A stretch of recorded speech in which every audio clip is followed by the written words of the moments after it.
Support for today's episode comes from WeVibe Womanizer. Unlike a traditional vibrator, the Womanizer uses pulses of air and pressure waves, similar to the sensation of oral sex on the clitoris. Discover longer lasting, more intense orgasms now. And as a Boonie Breakdown listener, you can receive 20% off your Womanizer purchase by using the code VIP20. Code expires November 30th, 2021. Details on how to purchase can be found in the show notes and on thebooниebreakdown.com. Hey y'all, it's your girl Boonie, and you're listening to the Boonie Breakdown podcast, your source for all things responsible and ratchet. All right, welcome to this week's episode. We're here for episode 190 of the Boonie Breakdown podcast. This week, our guest, I'm deeming her an official Boonie All-Star. If you remember, I said this is season 10. I'm going to bring back some of our most popular guests. Mecca, this is her 6th appearance on the Boonie Breakdown. So she's definitely earned the title of Boonie All-Star. If you're not familiar with Mecca, she is a phenomenal astrologer. She's Sagittarius Sun, Aquarius Moon, Leo Rising. If that is all gibberish to you, then stick around or go back and listen to some of the other episodes that she was on our podcast because she breaks it all down. She's been featured in Bustle, Essence, Terra.com, Cosmopolitan. She's done TV. She's done written books. She's done it all. She is awesome. We talk about this episode. We all know Mercury is in retrograde. Everybody's dreading it.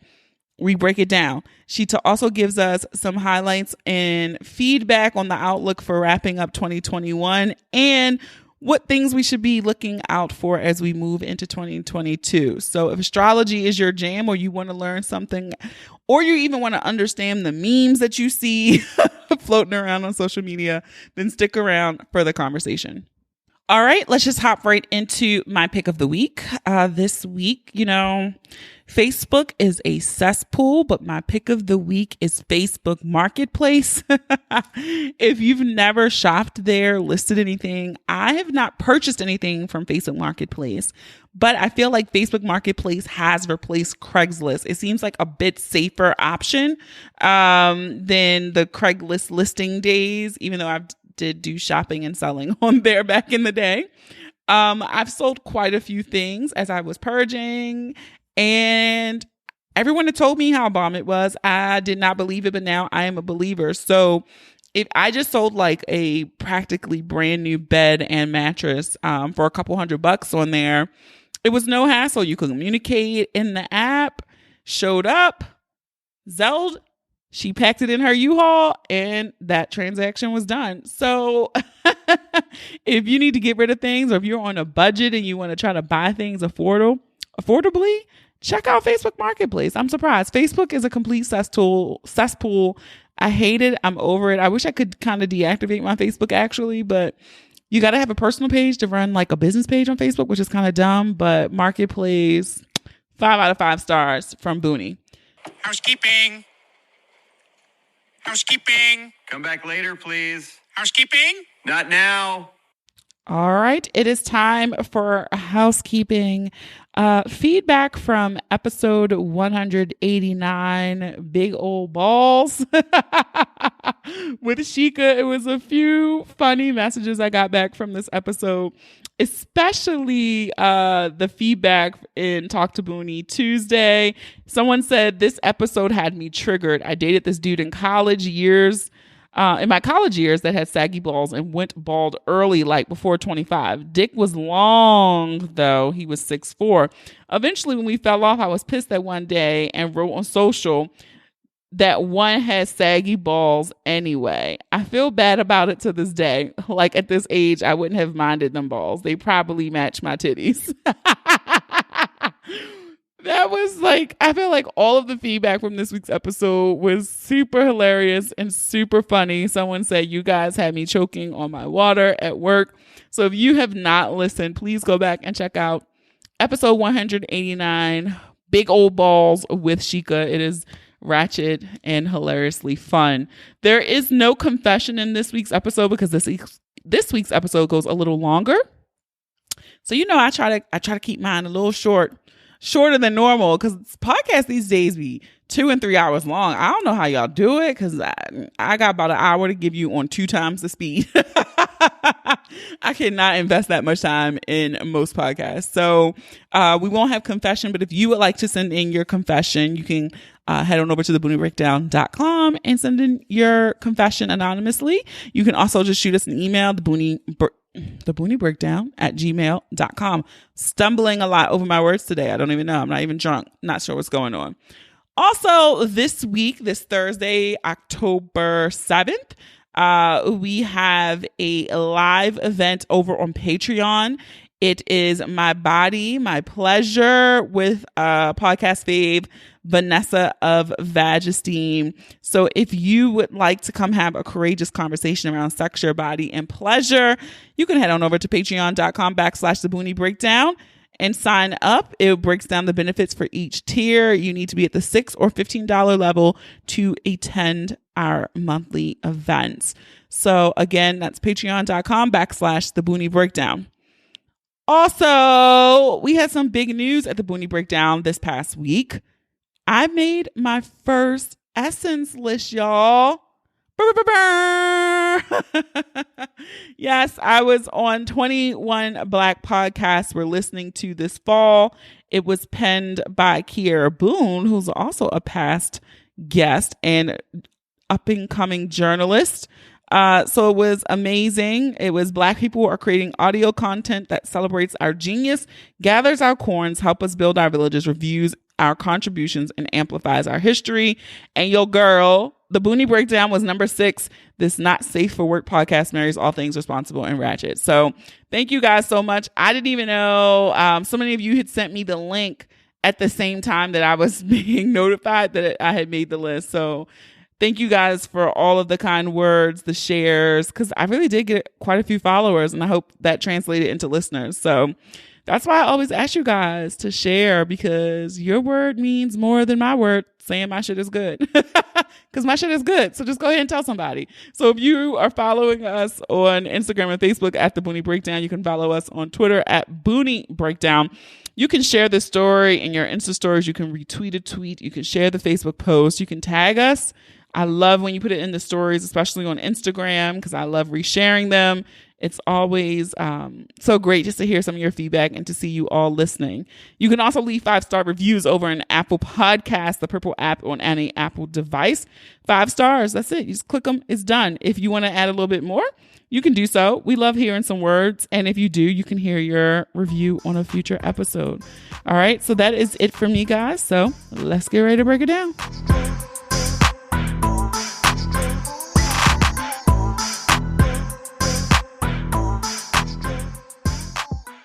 Hey guys, it's your girl Boonie, and look, we're back again with our favorite astrologer. I don't think Mecca knows this, but this is her 6th appearance on the Boonie Breakdown. So we're in season 10. You're officially a Boonie all-star, Mecca. Yay! Congrats on season 10. Season 10, I can't believe it. And the good thing, before we get into all this retrograde talk, season 10, I just made like my first essence list. I was so excited. Congratulations. Yay. A little podcast that could. I was so pumped. But yes, when I went back, it's certain people I've been inviting back for season 10.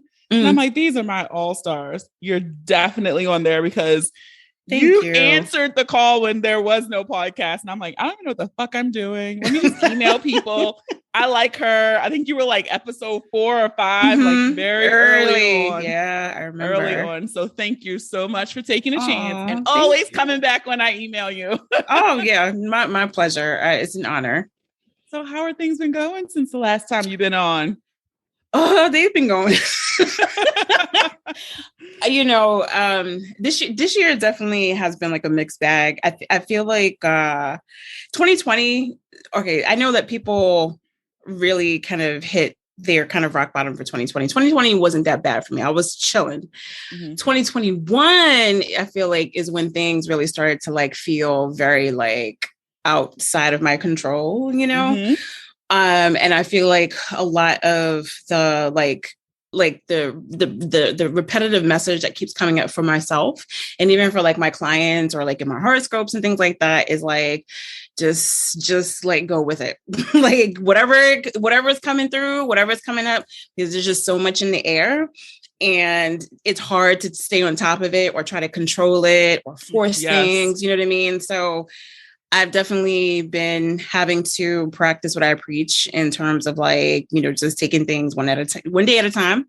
Cause you know, Sagittarius is like, we love to like, we like to start and do something new and explore. Right, exactly. And then we're always like looking ahead into the future and trying to figure it's just like, no, girl, just stay in the present. Just focus on the basics. And so that's what I've been trying to do.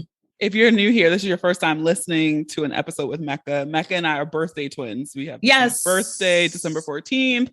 And so I'm feeling a lot of what you're feeling. Right now, we all know it. Mercury is in microbraid, as the internet likes to call it, or officially retrograde.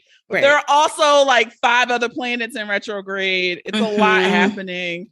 So I always do this little vocab. What does it mean retrograde for people who are like, I don't even know what y'all talking about? Sure. A retrograde is when a planet is moving backward. So it's not actually moving backward. It's just that the how can I put it? Like the speed of their orbit versus the speed of the Earth's orbit is like different. So it kind of gives the appearance that it's moving backwards. But in astrological terms, a retrograde is when we're in review.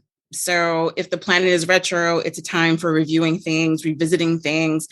It's not really a time for trying to move forward, you know, or like plowing through things, because you're going to find a lot of hiccups and delays and like frustrations and, you know, things kind of being held up until the planet starts to move forward again. So, you know, different planets mean different things. Mercury is the most popular one because that's Mercury, all the memes. Right. That's all the memes. Right. So Mercury is the most popular one because it goes retro 3 times a year, at the beginning, the middle, and the end. And then it happens for about 3 weeks at a time. And it's the planet that has to do with communication. So we're talking about technology and computers and text messaging and emails and, you know, travel and even just like verbal communication. You know, you might find that during Mercury retro, that's when those things tend to be a lot harder to do. And things like breaking down, like last night, girl, my the power went out in my building. I was without any power.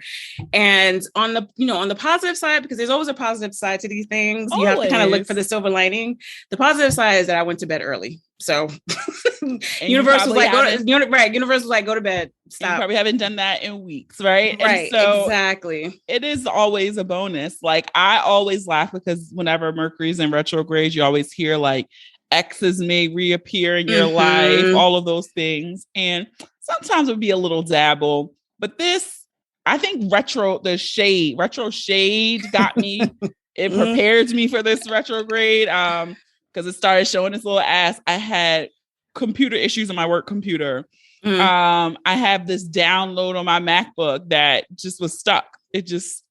Thankfully, I learned a while ago, everything's on the cloud. So I was like, all right, if it deletes everything, back it up. I'm on the cloud, whatever. I don't care. Like, let it go. You can only control what you can control, right? And so the exes this time, I had an ex show up, drop a bombshell.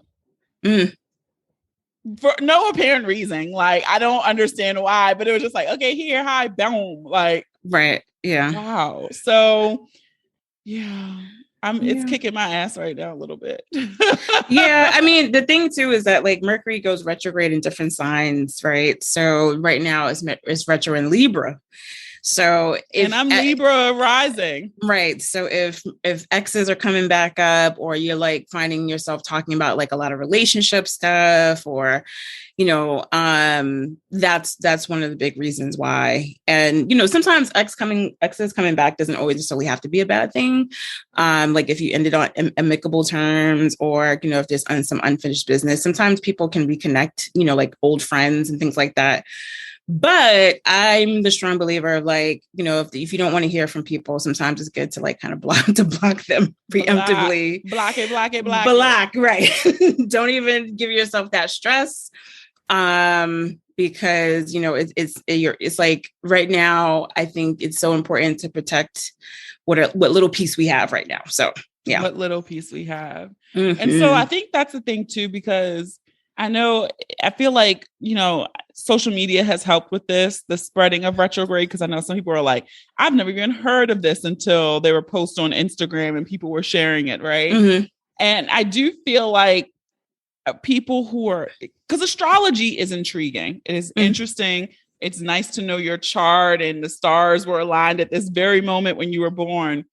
But I do feel like sometimes people might use astrology as a crutch, or you hear those things like you had one bad relationship and now you're telling everybody all Geminis are trash, but all Geminis are trash. But well, I always caveat Gemini men. And so it's like, what are some ways that people can use astrology as a good tool, but not, rely on it to be, this is the way I should exactly live my life? No, I think that's a great question. I think that when it starts to get to be to the point where, like you said, like you're using astrology to exclude people or to kind of rationalize why you shouldn't have new experiences or be open to new things, I think that can be definitely problematic. I think, constantly looking for validation to make a decision or a choice, I think that can be kind of dangerous too, because ultimately, like, astrology, like you said, it should be a tool. It should be like a guidepost, or sort of like a map for you.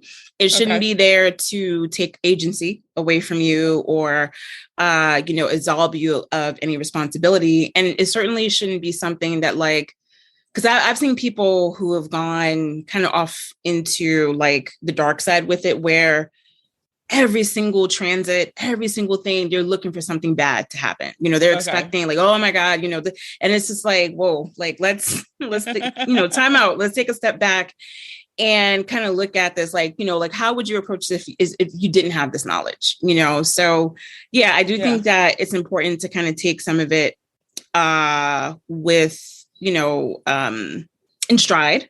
Yeah. I think that it could be great for planning things and kind of understanding yourself and other people deeper.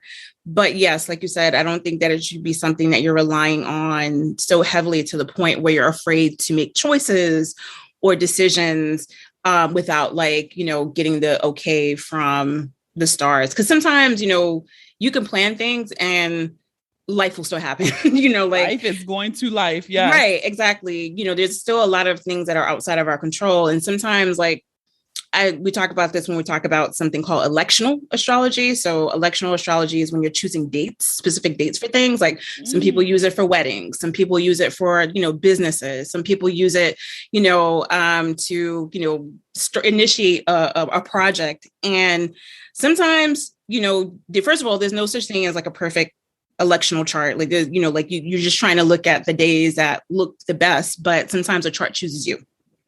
And you kind of have to work with what you have.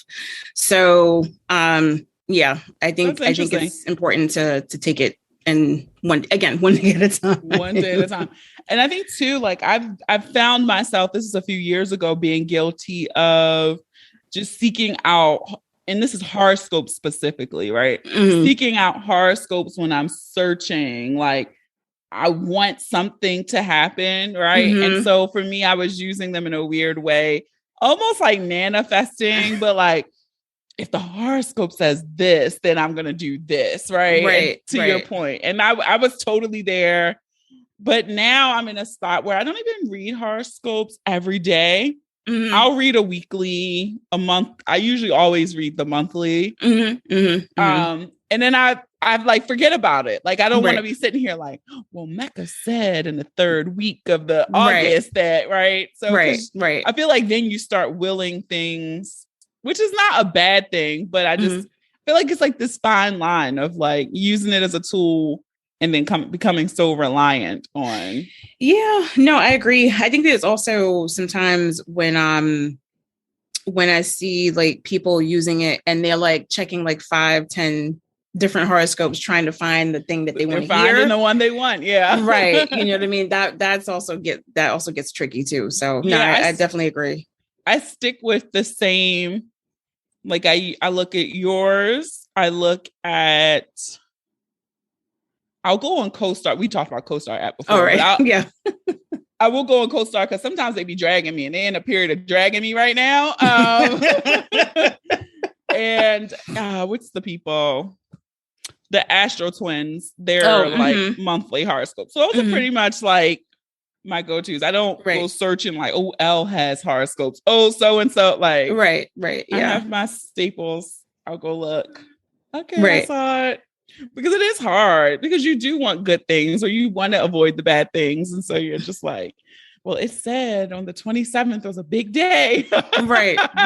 Yeah. I think it's, I think, like I said, I think it could be helpful as sort of like a little guideline or review. But I do think that, you know, even when you're like reading the horoscopes, why it's so important to like sit with like a real live astrologer and have them like go over your chart with you, because there may be information that's specifically for you that you're not going to get, you know, in a horoscope, especially if it's something that like sounds really great or something that sounds really awful. Sometimes, you know, the great things don't manifest and sometimes the awful things don't manifest. It depends on like who the person is. So, yeah.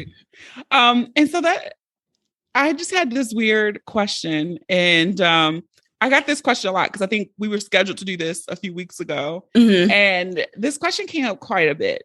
Can two people have the same exact birth chart? Yes. You see it a lot like in twins. And of course, people who were born at the same time that you were. I actually have a funny story about that, because I don't know if I ever told you this, but I remember a couple of years ago, this is like over a decade ago, this is a while back, I had became friends with a woman who had the same birthday, another December 14th person, but she was born maybe a couple of minutes, I think either before or after, right? We became friends, air quotes around the friends, because shortly after we became cool, she was trying to go after someone that I was seeing. Oh. And so the relationship dissolved as a result of that. But I always thought it was funny that like I kind of found like my arch nemesis. And it's the same birthday. And the same birthday and the same chart. And I was like, and it also kind of begged the question, like, were we attracted to the same person because of our astrological makeup? It was just very interesting, a very, very interesting experience that I had. And so I always find it funny, but it also kind of proves a lot of times, like what I talk about to people, like when it comes to relationships, that like we often kind of attract mirrors of ourselves in many ways, you know? But yeah, definitely you can have the same chart as someone, but sometimes like how you choose to live that chart will depend on different factors, like how you were raised, the different, the culture you're coming from, socioeconomic status, beliefs and things like that. But there is like archetypes, when we start talking about like the signs, like there's certain traits and archetypes that the signs have that will manifest in a certain way. Because that's another thing too. I'm really harping on, because I just feel like social media has really made astrology a very accessible thing. Just with the memes, it's all of like, it must be like 50 million Sagittarius only accounts, right? And so you see people share the memes and they're like, oh, that is so me. But some of them, sometimes it's like, they're so generic, right? That it's like, well, yeah, that's a Sagittarius, but it could be anybody. Right. Yeah. It's just, I don't know.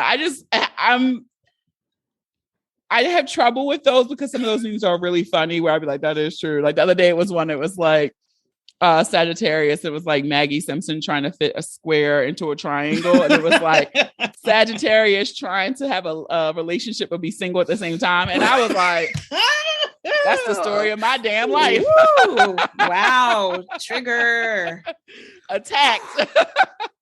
I be wanting a relationship, but at the same time, I don't want to be bothered. So I'm like wholeheartedly true. But it's really interesting to just watch how this space is like evolving. And I'm not even an astrologer, right? but just like watching other people, even my best friend, he has no, like he will listen to this episode because he listens to them all mostly. And he'll be like, I have no idea what y'all was talking about, but so it's fun to have somebody like that. And then people who are now Sheikah, who's like, girl, I got this book. I'll be looking at Mecca stuff. I got the app. And we'd be like, yeah, girl, right.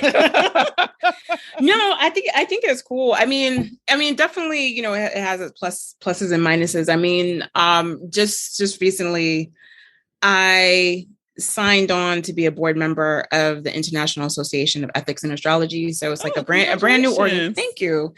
It's a brand new organization, and we're out to try to educate both practitioners and the public in terms of like what's ethical astrology. Because unfortunately, as with a lot of things that become popular, there's a lot of people who are either taking advantage of people or, you know, giving information that isn't accurate, or just breaching, you know, ethics and boundaries and things like that. So we're doing our best to try to educate and inform in terms of best practices. So I do think on one side, when like 10 years ago, when I first started doing this, you know, I didn't imagine that it would blow up this big. So I'm really happy to see that it is taking off. But at the same time, having been doing this, you know, for as long as I have, I do have concerns, as many astrologers, you know, as many of my peers do, about like the way the information is being presented and making sure, like I said, that things are being done in a way that is ethical and helpful, and that is just not like a cash grab.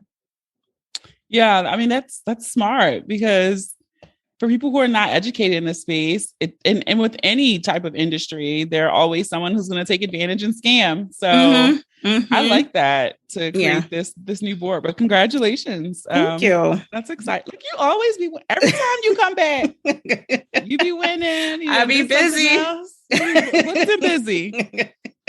So in the stars. Yes. Because you've been saying this year was difficult for some. Right. Last year was difficult. What are some outlooks for the end of 2021 and as we move into 2022? Okay, so whenever she gets scared. I will say this. There's still some rough sky for us to get through between the end of this year and definitely, you know, as we go into 2022. A lot of what the focus is going to be on things like the financial market, like safety and security, especially where it comes to like food security. Definitely climate change, you know, is going to be a very, very, like, you know, this, we got a sort of a sneak preview of, like, you know, we were talking about this before, of, you know, like the storms and hurricanes and the, you know, earthquakes and things like that. We got a bit of a sneak preview this year. I do believe that that's going to intensify, you know, as we go into 2022. And so one of the things that I've been trying to, like, you know, in terms of like the hope, I think it's really about like, again, community is a really, really big like focal point right now, you know, leaning on community and also relying on community to create the kind of changes that we need to see, you know, whether it's political or like at the civic level or, you know, educate, like all across the board, everything is kind of undergoing a big transformation, right? Healthcare, finance, you know, business, corporate, you know, all of it. And so in order for us to change with it, you know, and influence the change, this is a great time for people to think about, like, what are some small ways that they can contribute? You know, is it volunteering at a library? Is it, you know, volunteering at a food bank or a community garden? Is it, you know, helping to advocate for voters' rights or abortion rights? Or is it a neighborhood watch program? You know, is it, you know, like a community childcare, you know, situation? Like, this is a time for people to kind of think about, like, how can I support others and also be supported? Right. And creating a win-win kind of situation, because like I said, there is still some rough stuff to get through. Unfortunately, like, you know, the pandemic is not clearing up anytime soon. Sadly, you know, we still have a lot of stuff going on within the Biden administration. Here in the United States, you know, globally, you know, there are things happening. So we've got a lot on our plates, and I think if we're going to be able to get through all of this stuff, definitely leaning on each other, definitely looking at like I said, like grassroots ways or small ways that we can contribute to the greater good. And some of that might also mean like, this year was like the year of like the great resignation, right? A lot of people left their jobs because they were like, fuck this shit, right? Right. Yes. And so to me, that means that they're now free to actually pursue something that actually like is going to bring meaning to their lives, right? Yeah. And by pursuing something that brings them meaning, they're able to like, contribute to the greater good, doing something that they're actually like care about. So I do think that even though there is a lot of things, uncertainty in the air, and, things feel kind of, scary and stressful, and, there is, some cracks of hope, coming through. And I think it's just a matter of just like, again, I feel like a broken record, but just taking things one day at a time, because this is not, I keep singing the phrase, like, this is not a marathon. Like, it's definitely like, or should I say like not a sprint, it's a marathon. Like that definitely is like the pace that we're going to need to stay at, so, so difficult. Like it is, it really is. For me, my fire sign, I'm such a big picture person. Mm-hmm. And so for me, a lot of the times I can see the end. Right. Like I see the end result, but I don't always see the steps in between. Mm-hmm. Mm-hmm. And so that's hard. Like that's a little difficult when it's like taking it one day at a time. I'm like, I see day 100, but I don't see like right now. That's so hard for me. No, I agree. As a fellow Sagittarius, one of the things that definitely challenged me over this past year was like learning how to be still, learning how to wait for things. I would say that some of the things that did help me was like focusing on the things that I could control. So how I felt in my body, or, what I was putting into my body, or things that I was giving attention to, or even just like being able to like say, you know what, I'm gonna take a nap and come back to this later. Like some of those things really helped me to release some of the control or even some of the worry around things that I really couldn't do. Like, it's like, you can't do anything. Like you have to wait, like that's been a theme for me and a lot of people this year. Yeah. So it is tough. And I would say too, like, to your point, I think it's important also for us to acknowledge that things are tough. That's okay. Sometimes things get harder before they get better, and trying to like namaste our way out of it all the time is also not helpful, or healthy. It is tough going through those. I like to call them stretching periods. Mm-hmm. I feel like I'm definitely in one myself. Because likewise, 2020 wasn't as horrific for me as for some others. There were trying times and difficulties, but this year it's been some highs and lows. Like it's more highs and lows than last year was. Mostly I had like jolts where it would be like and then but for the most part it was pretty even kill. Right. This year it's been up and down, up and down, up and down. And I'm like, oh my God, like I would like to get back to that even kill again. Right. And so I totally get what you're saying. And someone recently told me just always work in your circle of control. And I was like, I love that. I need to like print that on a poster and put it on my bathroom mirror, because you try to control everything else, but it's like, you can only control what you can control. Yeah. And I think just, one last thought to that point is that I think sometimes, with astrology or things like tarot or like, a lot of the stuff that I guess people would consider like new age right now, although it's been very helpful to see like people like it being accessible, I do think that there's been a big push of manifestation culture, right? And this idea that you're manifesting, you can make this happen, where there's this almost like this false sense of like control, that people have, that they think that, if I do this ritual, or if I do this thing, that I'm going to be able to affect things. And, astrology itself is all about cycles, like sometimes it's not the right time to manifest or do anything. Sometimes you need to just rest and relax and just like, kind of, keep it cute. And then eventually, things will come together where you can start manifesting, like, and I think it's also important for people to realize that, like, it's all about the divine timing. Sometimes you got to wait. Sometimes it's not the right timing. Sometimes, you have to wait, a couple of moons in order for something, to pop off. So, just like I said, if it feels uncomfortable, it's okay. Growth, that's just the nature of life and cycles and growth. But I like that, the pinpointing of cycles. Like life goes in cycles, it's ebbs and flows. And so that reminder is always good to hear, because I do, like, I'm all for the positive thinking. Your thoughts become your reality, and I'm all about manifest. But I do feel like I like how you said it's a manifest culture. Like, it has become a little gimmicky. You write this down and buy a crystal, and I'm all for crystals and all. I'm all into all of this shit, y'all. Right, same. But it has become very gimmicky. Like, I do this and I do burn my candle and put my stones in the moonlight. Then I'll get whatever I wrote on the list and burned. Right. Like, right. And I think that it's kind of dangerous for people to think that way, because, sometimes you don't get what you want. Sometimes it's not the right time. Sometimes something's better is coming along. So I think, definitely, we got to be careful with, like, trying to manifest, I wrote that down because I think that was, even for me, like, that was a lesson, because sometimes it is, you get caught up in it too. I like that, like the astrology or cycles. I also think too, like, just the last thing on manifestation, like, I think because it's given people, to your earlier point about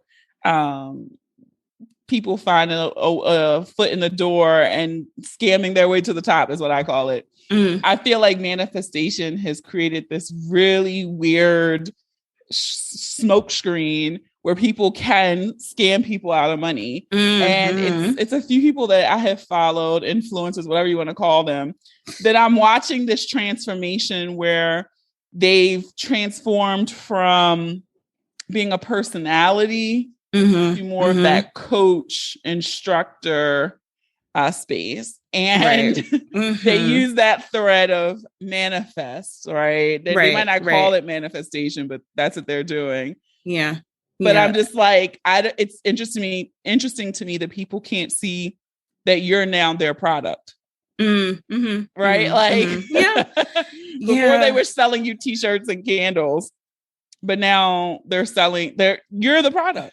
Right. Like, now they're selling you a course for $3,000 to learn how they, like, so it's just wild to watch how these people seep in and take these latest trends, whether it's astrology, readings, manifestation, all of this stuff, and take advantage of people who are seeking to get a better life or get ahead versus just sitting and being sometimes.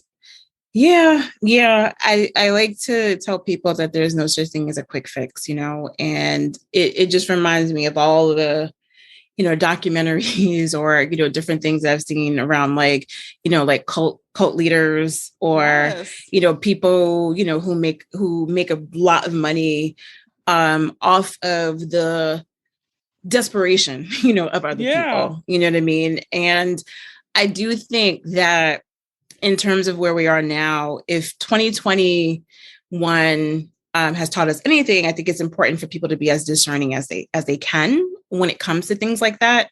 Like, if there are things that resonate with you, that's great. But I do believe that, like, before you do turn over your money to someone, that it's important to really kind of get clear on, like, what your values are. And also, like, recognize, like, there is no quick fix or easy way out. And it sucks to hear, but it's not, right? Because I would love the quick fix on weight loss. I would love the quick fix on getting rich, right? I don't have to work anymore. Like, we all want that, but I just watch some of these transformations of these people, and I'm just like, how do people not see this, clearly is what is transpiring here? But You know, Yeah, I'm empathetic, but I'm also like, oh, don't give them your money. Right. No. I mean, you know, as Sagittarians, I think, you know, part of the story is us like seeing like the bullshit and being like, nah, that's bullshit, you know? Yeah, I tell my friend, she sends me stuff like this all the time where she'll be like, what do you think about this? Right. And I'll be like, this is a crock of shit. Like, yes.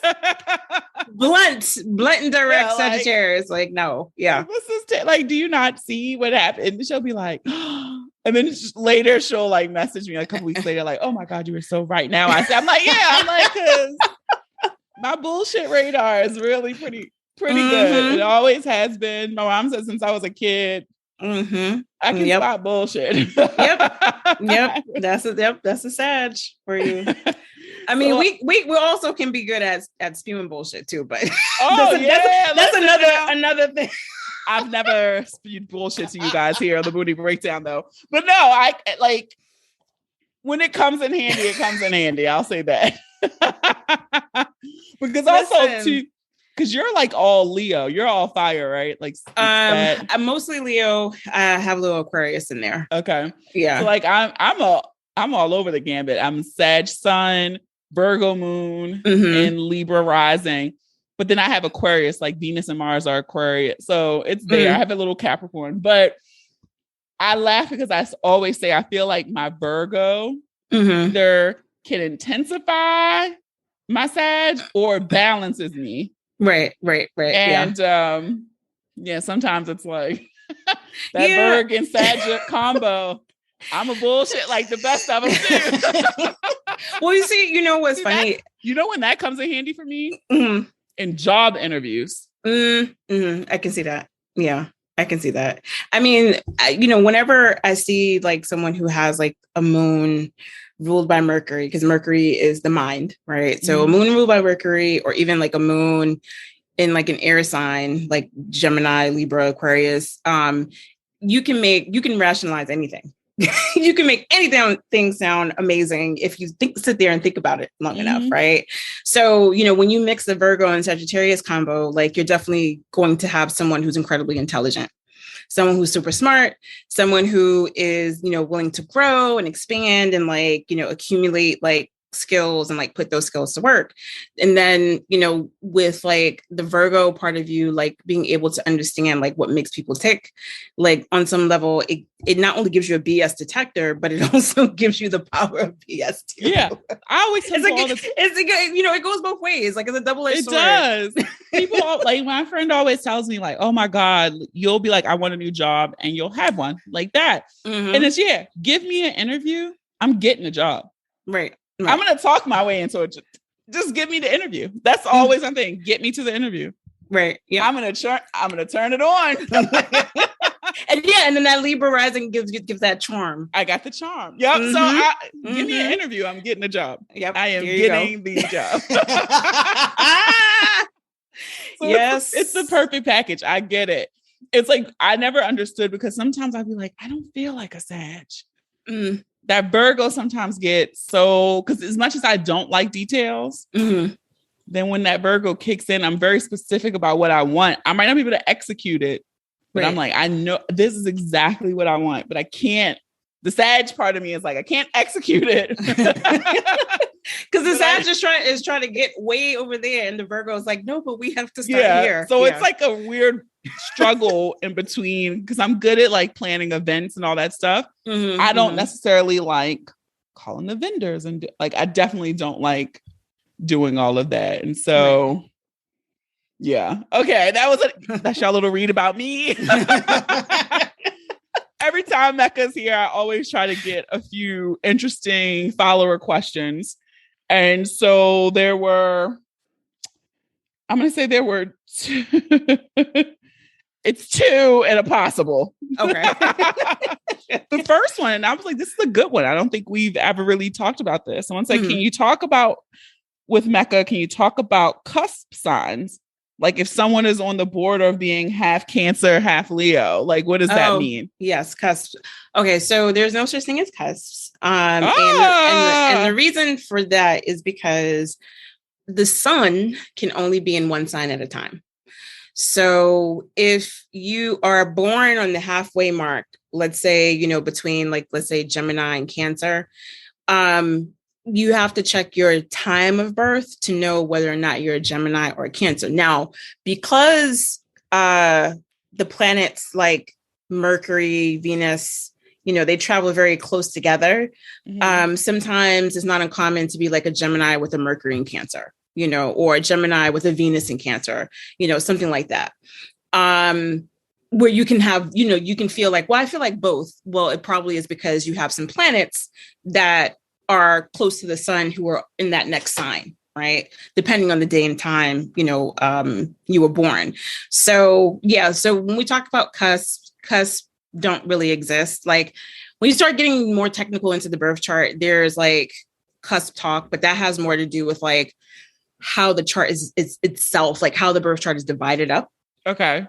Or the sky is divided up, but not so much like being both signs at the same time. Okay. So there you go. I learned something new too. I always hear people like, I'm gonna cusp blah, blah, blah, blah, blah. But there's no such thing. Who knew? Nope. Who knew? Oh my God. That's like shocking to me. Because you always hear people say it like, yeah. Okay. Right. So another question we got was compatibility. Mm-hmm. Often focus only on our sun signs. Is there another part of the stars where we should focus? Like my Venus compatibility? I'm not even really sure what that means. Gotcha. Okay. So yes, if you want a little bit more meat in terms of like figuring out whether or not, you and someone else are compatible, you can look at your Venus and your Mars signs. Venus and Mars are what we call like the sex planets of astrology, because Venus has to do with like desire and like how we attract someone, and Mars is like how we go after someone and like what, kind of turns us on. So that will tell you a lot about like, what you're into, and also the way like the energy that you give off in terms of attracting partners or attracting people to you. The moon too, your moon sign. I sometimes joke with myself and say like the moon is also a sex planet too, because even though it rules your emotions, at the end of the day, the moon has a lot to do with what makes you feel safe and what makes you feel good. So if someone hits your moon the right way, it could be quite a turn on, and not only like passionate, but also like, I really care about this person and I feel good around them and I feel cared by this person, cared for by this person. So those are some things. And also too, one of the big things in addition to those, your Mercury sign.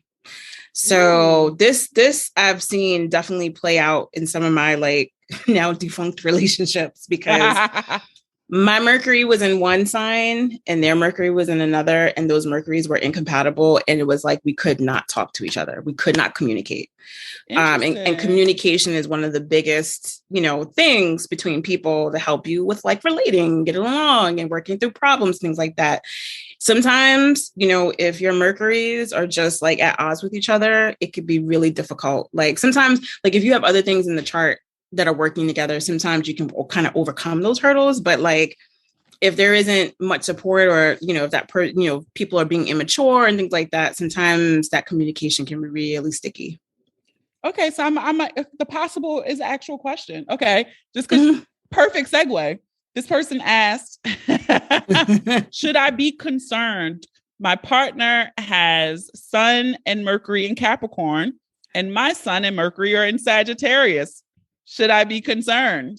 You just talked about the Mercury sign. Right. No, so that pairing, it can be a little challenging, but not as challenging as I would say, like if your Mercury is in Sag and you were talking to someone with Mercury and Pisces, like that's really like coming from two different spaces. But as a Mercury and Capricorn person, I'm a Sag with the Mercury Capricorn. So I can tell you that like when That's funny, I'm a Mercury Sag. my dad is a Mercury Sag. And I also have a really good friend who's a Mercury Sag. And one of the things that I noticed as a Mercury and Cap is that I'm very succinct, like I don't like to waste words. Like, Capricorn is a very conservative sign. So it's like, let's get to the point. Let's say what we need to say. We don't need a whole lot of fluff. Just, get it out. Or sometimes we're just like quiet and absorbing stuff. And then if we feel we have something to contribute to the conversation or to the pot, then we'll say it. Mercury and Sagittarius people are like, let me tell you this story and that story, and let me give you this info. And you'd be like, okay, all right. So I think it's just a matter of, as a Mercury and Sag, being okay with learning how to like listen and receive. Because, you know, when you stick Mercury in a fire sign, that fire energy is just like whoosh, you know, like I just want to come at you and just share with you and give you things and talk, especially like a Mercury and Sag. Like, it's like, I want to teach you, you know, I want to educate you. I want to make you laugh, right? Mercury and Cat sometimes needs a little space or a little room to discuss things. So if you can kind of like allow your partner to like, you know, kind of like giving them that room, you know, or even just being like, I'll you know, I'm listening, you know, like I'll be quiet and I'm willing to listen. You might be able to get a little bit more conversation, or even just like getting them to say things, you know, could speak on things that maybe they may not always be like eager to speak on, if that makes sense. Gotcha. And this is the last one because this one's funny. The last reader question. All the men I've ever slept with are Libras. Send help. I don't think that was a question, but I thought it was funny. Only because this is Libra season. I feel for you, because me and Libra men, I can't do it. You know, I did it one time and I quickly learned it was a no. So, sis, I also empathize. No, you know, I will say this. I think that Libra men are good activity buddies. So like if you like going out, you want to do things, you want to go to a museum, a concert, you know, stuff like that, I think is really cool. And like sometimes, you know, again, as a Sagittarius, we like good conversation. So they can give you that. But that's kind of where it stops. Sis, for me, anyway. Yeah, man, you got a pattern. All of them, sis. So my answer to that. So this was funny because this was happening to me years ago when I just kept getting Scorpio after Scorpio after Scorpio. And my rule of thumb is this: when you find yourself attracting the same sign over and over again, ask yourself, what is that sign trying to teach you? Because Libras, they usually come to teach us about sharing and compromise. They teach us about, you know, one of the things that used to drive me nuts, right, which I had to learn, this was something I had to learn to kind of like accept about myself, is that when it came to Libras, I used to be like, oh my God, they're so nice at all, you know, like, you know, that niceness, like when you just like be real or genuine, right? And it's not that they're not being real or genuine. It's like, they are really good at being able to match people's energy. So even, you know, they can be anywhere at any given time, you know, like sometimes it's funny because like, you know, one of the best, like I said, like one of the best people to bring with you or do activities with are Libras, because they're going to show up for the occasion.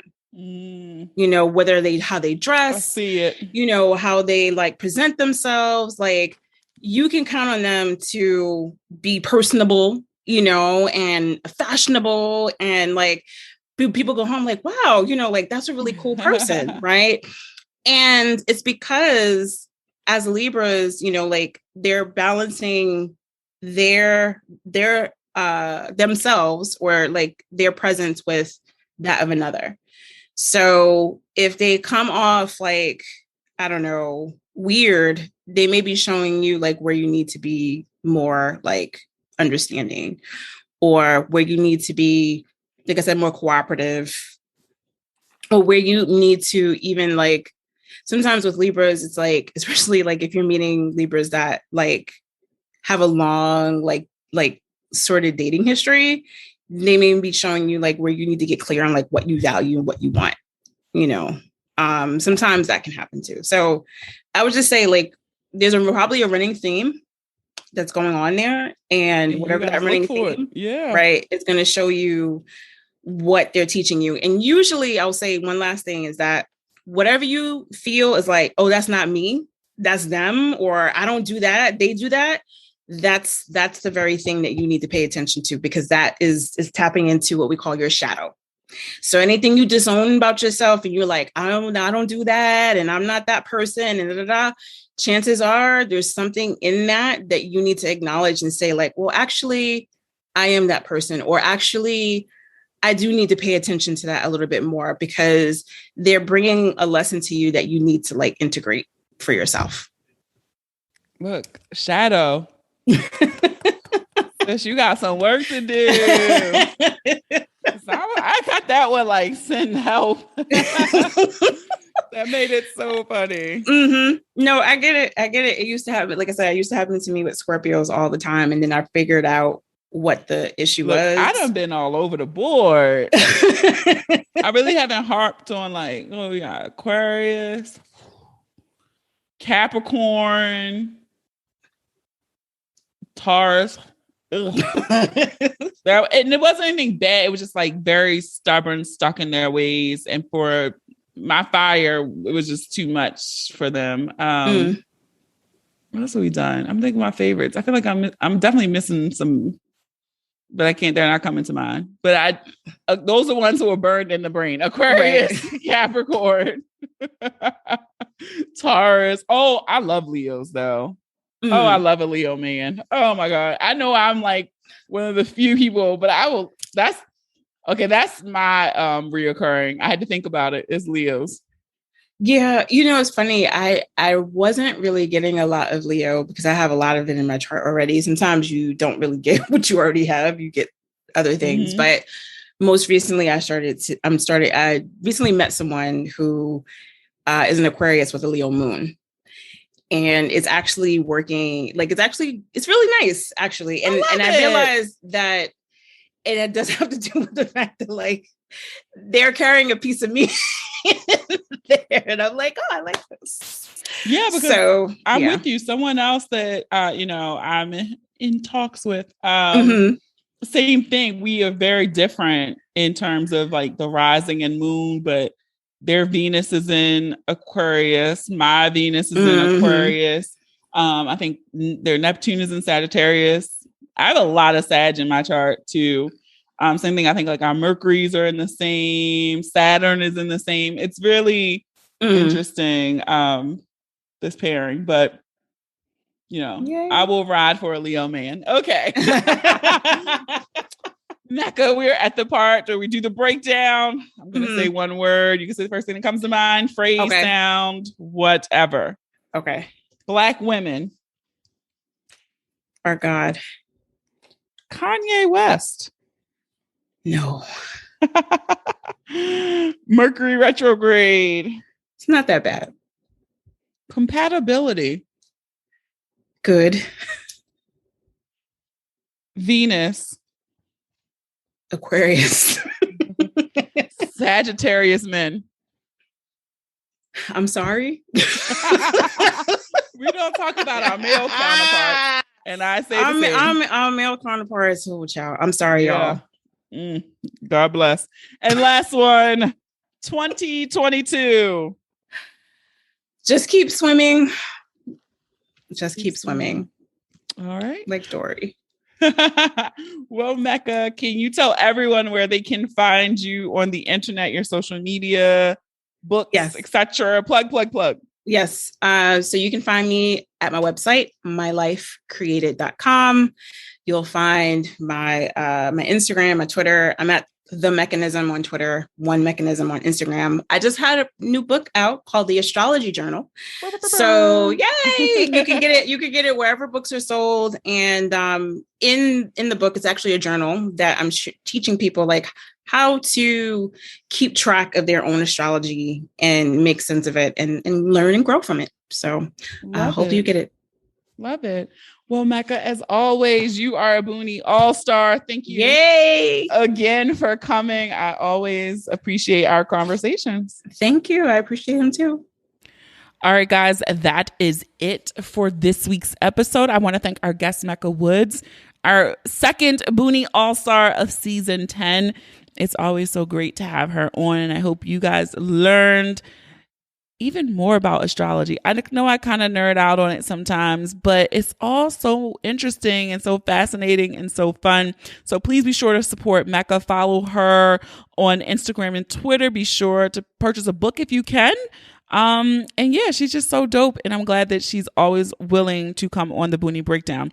Also, be sure to support our sponsor, WeVibe Womanizer. You can use the code VIP20 at the link on the show notes and on the BoonieBreakdown.com to save 20% off your Womanizer Pro. All right. And if you enjoyed this episode, I encourage you to listen and subscribe to the podcast on Apple Podcasts, Spotify, Amazon Music, Stitcher, Google Podcasts, iHeartRadio, YouTube, or any apps that you listen to your favorites on. Don't forget to leave those 5-star reviews too. You might just hear your review on a future episode. Follow us on all social media. Share the episode with those you love, those you don't love, those you fucking hate. I don't make these pretty images for nothing, okay? Have a dope ass week. Stay healthy, safe, and sane. Thank you for listening. And remember, the ratchet in me always honors the ratchet in you. Namaste. Until next time.